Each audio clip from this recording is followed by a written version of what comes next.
అండి బొబ్బర్లతో వడలు వేస్తున్నాను. ఈ బొబ్బర్లు ఒక 3 గంటలు నానబెట్టుకుంటే ఇలా అవుతాయి బొబ్బర్లు. ఇంక బొబ్బర్లని నానబెట్టుకొని ఇలా మిక్సీ పట్టి ఇలా అయింది.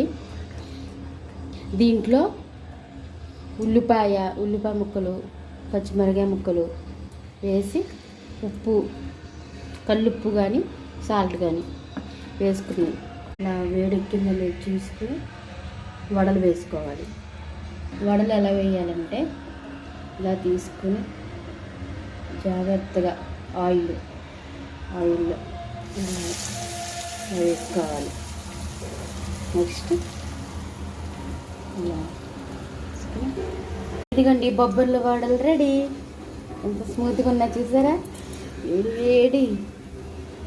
వేడిగా